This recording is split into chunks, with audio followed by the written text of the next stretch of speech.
Students, बेटा हमने last class में डिस्कस किया था कि सर मिक्सचर को सेपरेट क्यों करना है, ठीक है, जिसमें हमने देखा था कि भाई to get pure substances, to remove the impurities from the mixture.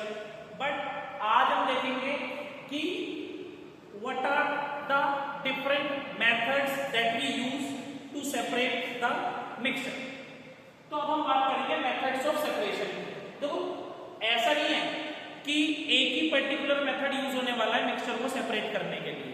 Different types के मिक्सचर होंगे और उनके लिए डिफरेंट मेथड्स हम लोग यूज करेंगे।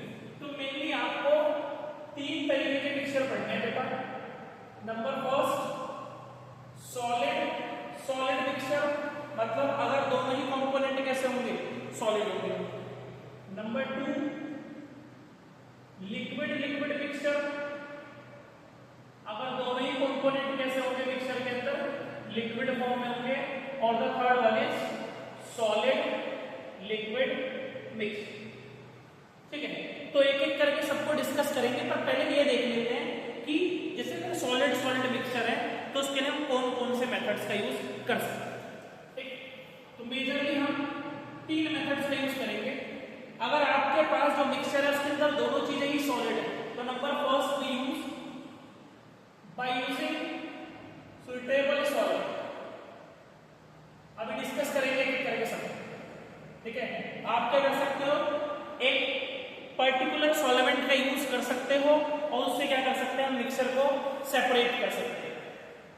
Next is by using magnet का यूज करके भी हम लोग मिक्सचर्स को सेपरेट कर सकते हैं। और the third one is by sublimation का यूज करके भी हम सॉलिड मिक्सचर्स को सेपरेट कर सकते हैं। Now come to liquid mixture. अगर आपके पास जो मिक्सचर है उसके अंदर दोनों कंपोनेंट लिक्विड है, तो मेजरली हम तीन मेथड का यूज करेंगे। Number first is distillation, second is fractional distillation, और the third one is separating funny.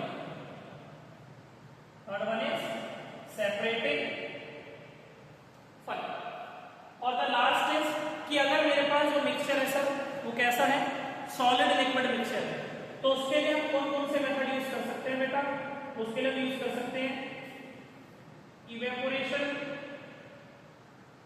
Filtration, centrifugation, और भी कई मेथड्स हैं जिनको हम थोड़ी देर बाद डिस्कस करेंगे। सबसे पहले हम लोग बात करते हैं कि सर अगर हमारे पास जो मिक्सचर है वो सॉलिड मिक्सचर है, उसके लिए मैंने आपको तीन मेथड बताए, जिसमें से मैं पहला मेथड बोल रहा हूं बाय यूजिंग सुइटेबल सॉल्वेंट। देखो बेटा, इस मेथड का यूज हम कब करने वाले हैं, जब आपके पास जो मिक्सचर है, ठीक है, फॉर एग्जांपल जैसे कि हम मान लेते हैं सैंड और सोल्ट का मिक्सचर है, दोनों ही सॉलिड है, मगर एज वी नो कि जो सोल्ट होता है it is dissolved in water. But अगर हम सैंड की बात करें तो क्या सैंड डिसॉल्व होगी वाटर के अंदर, तो आप कहोगे नहीं सर, सैंड के पार्टिकल्स कहां होंगे, they will settle down at the bottom of container. तो इसका मतलब ये है कि बेटा जब मेरे पास एक ऐसा मिक्सचर है, जैसे कि हमने लिखा सैंड प्लस सोल्ट, जिसमें से जो सोल्ट है वो तो वाटर के अंदर क्या हो रहा है सर, डिसॉल्व हो रहा है, सॉल्यूबल है, और सैंड के पार्टिकल्स वाटर के अंदर डिसॉल्व नहीं होते। तो एक सब्सटेंस तो उस सॉल्वेंट के अंदर डिसॉल्व हो रहा है, एक उसके अंदर डिसॉल्व नहीं हो रहा है, तो हम क्या कर सकते हैं, with the help of this solvent in दोनों को क्या कर सकते हैं, अलग कर सकते हैं। Is it clear? Now come to the next method, that is by using magnet. दोबारा से मेरे पास क्या है, एक सॉलिड मिक्सचर है, पर इस बार कंडीशन अलग है। इस बार क्या है, उस मिक्सचर में एक सब्सटेंस को मान लेते हैं सर मैग्नेटिक है, और दूसरा सब्सटेंस क्या है सर, नॉन मैग्नेटिक है। तो हम क्या कर सकते हैं, मैग्नेट की हेल्प से इस तरीके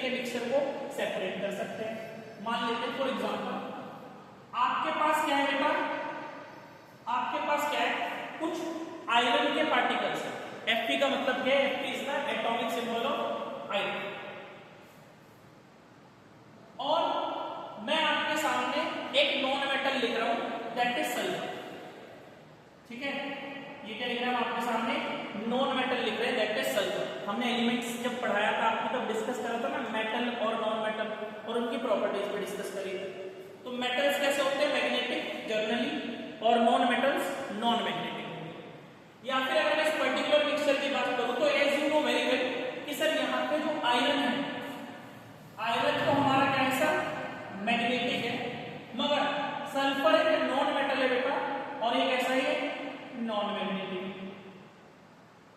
तो बेटा अगर हमारे पास क्या है एक ऐसा मिक्सचर है जिसके अंदर एक चीज मैग्नेटिक और एक नॉन मैग्नेटिक है, तो मैं क्या करूंगा मैं मैग्नेट का यूज करूंगा।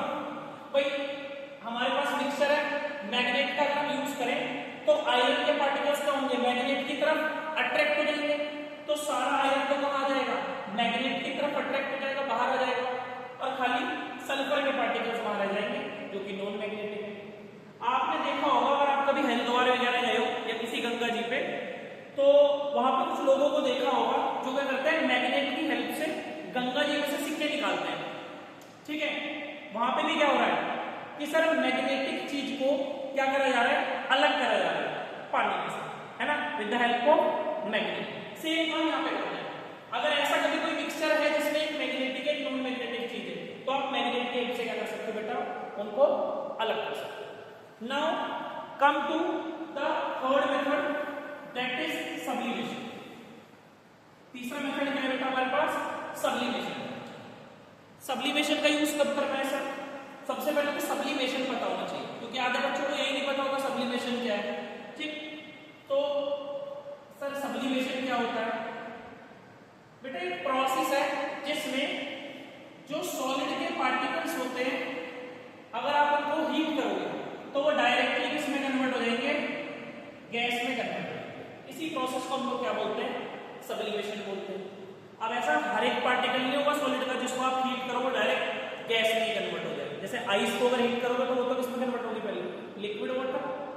पर कुछ ऐसे सब्सटेंसेस हमारे पास होते हैं जिनको हम क्या बोलते हैं सब्लाइम। ठीक है, जो कि डायरेक्ट सॉलिड से किसमें कन्वर्ट हो जाते हैं गैस में कन्वर्ट हो जाते हैं। तो पहले तो बेटा आपको कुछ ऐसे सब्सटेंसेस का एग्जांपल दिया करना है जैसे कि हमारे पास कैम्फोर होता है बेटा कपूर।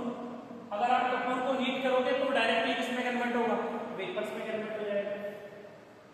ऐसी बेटा हमारे पास क्या होती है नेप्थलीन बोल्स होती है। क्या होती है नेप्थलीन बोल्स होती है। नेप्थलीन बोल्स आपने देखी होंगी जब हम मार्केट से नए क्लोथ लाते हैं तो उसके अंदर व्हाइट कलर की बोल्स पड़ी रहती है ना, या अगर वहां में देखी हो तो वॉशरूम में भी व्हाइट कलर की बोल्स रहती है जो कि डायरेक्ट किसमें कन्वर्ट होती है बेटा वो सॉलिड फॉर्म में होती है और डायरेक्ट किसमें कन्वर्ट होती है वो वेपराइज हो जाती है गैस में। इसके अलावा बेटा अगर आप एक दो एग्जांपल और याद करोगे तो बेटर है। आयोडीन भी आपके पास एक ऐसा ही केमिकल है और अमोनियम क्लोराइड भी आप याद रखना।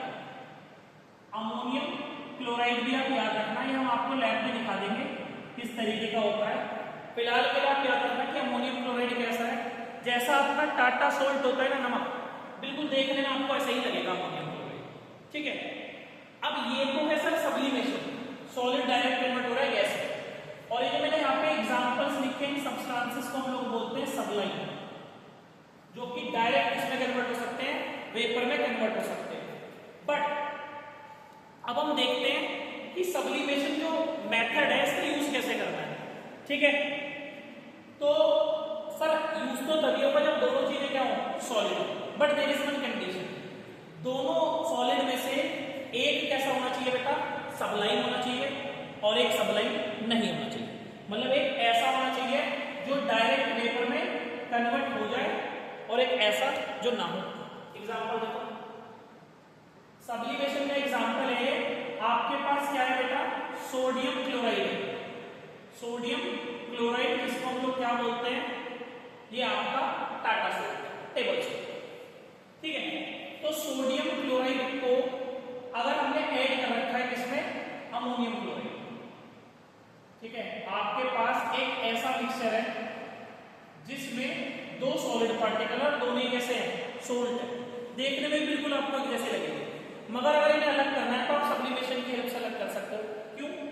क्योंकि सर ये तो एक सब्लाइम सब्सटेंस है जो कि डायरेक्ट कन्वर्ट होने वाला है किसमें वेपर्स में जब आप इसको हीट करोगे, पर ये सब्लाइम नहीं है